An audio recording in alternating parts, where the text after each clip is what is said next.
All right, Sharon Goodall, FightHype.com. I'm here with Steven Espinoza. How's everything going? Oh, it's fantastic. You know, another big pay-per-view with your face around. You know, how's this promotion been for you? You know? Look, I'm excited. And, you know, the good thing about a card like this is you've got, you know, big, huge names on it, and two of the biggest stars in the sport in a true doubleheader main event. The downside of that is sometimes it overshadows some of the other elements. You know, overshadows the fact that both Tank and David are in real fights against real opponents.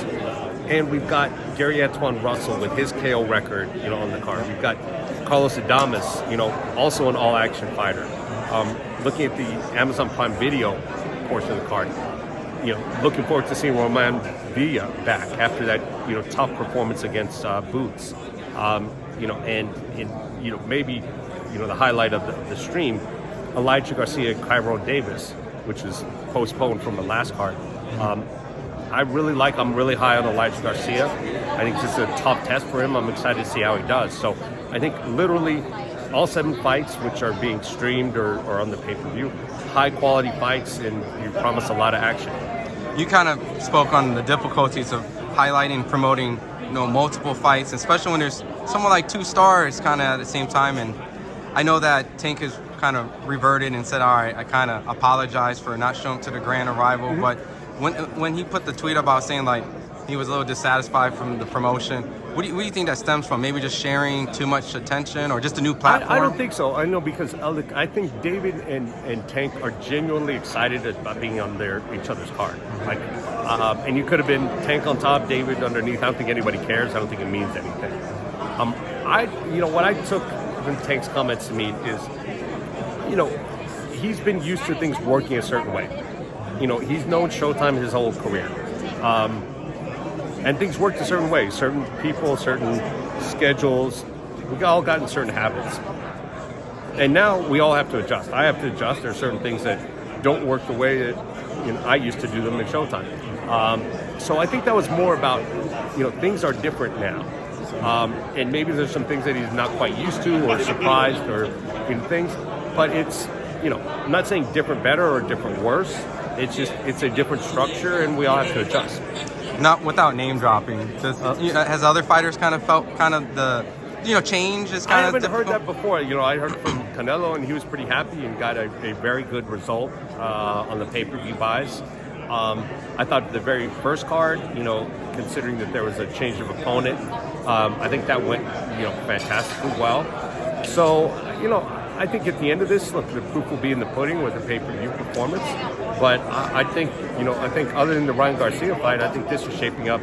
I'd expect this to be the biggest non-Ryan Garcia fight that Tank has done. Absolutely. And, you know, with all the different changes, and, you know, they kind of got accustomed to those special Showtime lineups where the schedule is put out in advance, and there's a star-studded lineup of all the fights. And I know some fight fans are very thirsty, especially when it's involving, you know, premier boxing champions and you and things like that.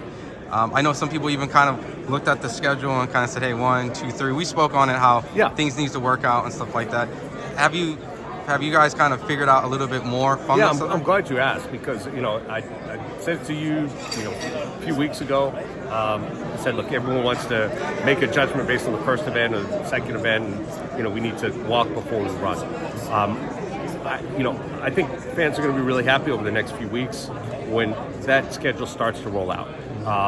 Working on the first non-pay-per-view, you know, likely in August. I think once we start looking at August, September, October, you're going to start seeing a more regular cadence of non-pay-per-views and pay-per-view events. So, you know, that's going to start rolling out. It's going to become more obvious. And like I said, we've now walked. We're going to start running. Is that why you guys kind of haven't done any non-pay-per-view, just to kind of fill out the process?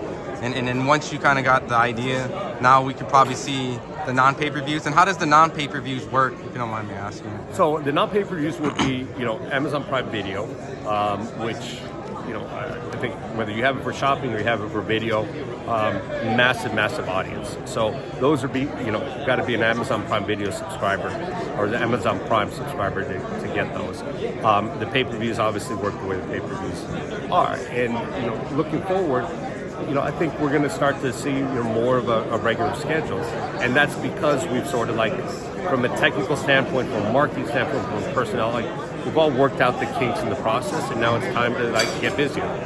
You know, with those non-pay-per-view slots, right? And you know, I guess I'll speak from the quote-unquote haters, right? You know, the haters are, they don't have a quote-unquote network with dates and things, but with a streaming platform, you know, I guess similar like this, you can assess and put on you whatever you want. Is that kind of the same way here, where you guys could just slot events on the Amazon Prime and you just... It does remove one element that used to be an element of Showtime. Showtime, like, there's one main network, you know, that most people watching. So, you know, sometimes there's a big documentary premiere, a big movie premiere, so not every Saturday was available. You know, here, it's not a linear network, so it's more about all the infrastructure and the technology that goes behind putting up a card, because you do have to build certain things, and there's certain technology elements that have to be built custom for each fight. So when we look at stuff like that, yes, you don't have the element of, I'm not sure if I have that date available. The question is, do I have the manpower available? You know, are we going to be doing a fight, you know, before Amazon's first NFL game? You know, probably not.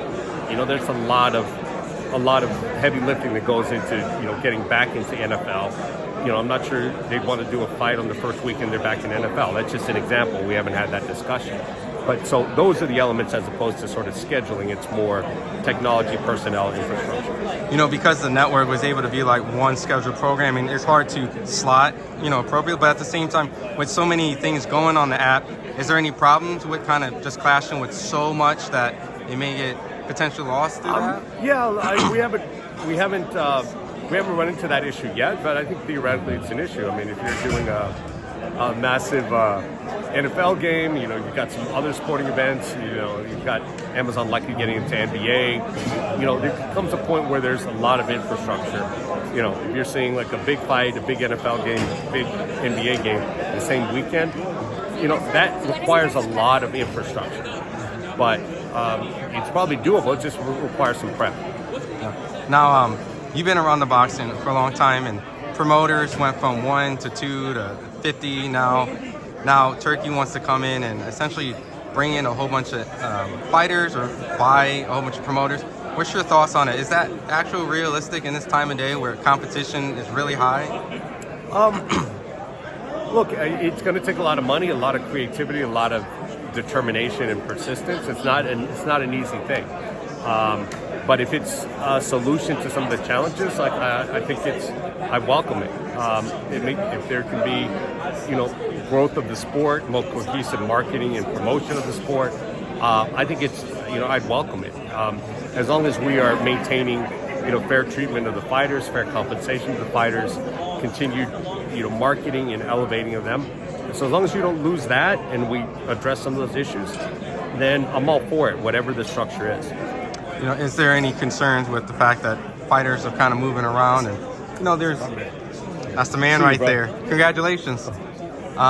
You know, where they've kind of like, it's not the first time when there's like a pivot shift. You know, I know back when De La Hoya came on the scene with Golden Boy, there's this kind of point where you had some fighters and things kind of shifted around and a whole bunch of new faces came, i.e. like the Charlos, the Broners, and Wilder.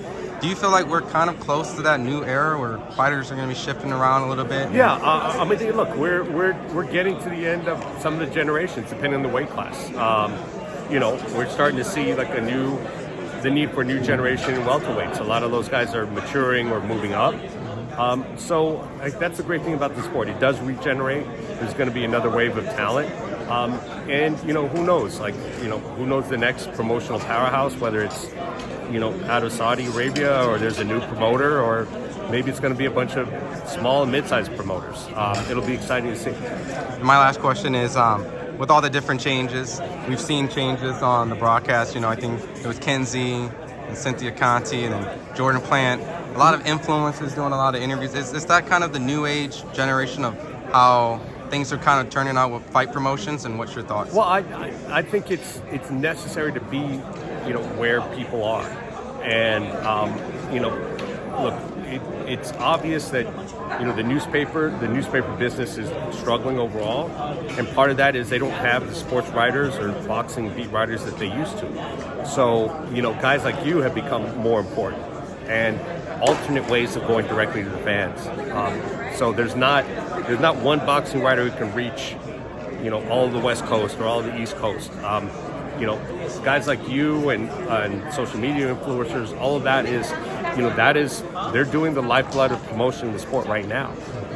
You know, NFL gets front page of every newspaper, boxing doesn't. So you've got to be creative in getting fun of all the people it can, whether it's from an influencer or sort of core boxing guy like yourself. Look, I appreciate the time, Steven. I know that it's going to be a great card on June 15th on Amazon pay-per-view. Dropped a lot of gems as always, you know. Looking forward to the first non-pay-per-view Amazon, and you know, some of the haters out there be able to kind of tune on their Amazon subscription and see boxing back on our regular. But any last words on anything on Gervonta, Frank Martin, and David versus Oleksandr? No, I would say, look, I would encourage people to, you know, tune in to the Amazon Prime Video stream. You know, some really solid fights. You know, if you're lucky enough to tune in early on the very first card, you saw Kumel Mutan War, you know, the very first Amazon Prime prelim fight.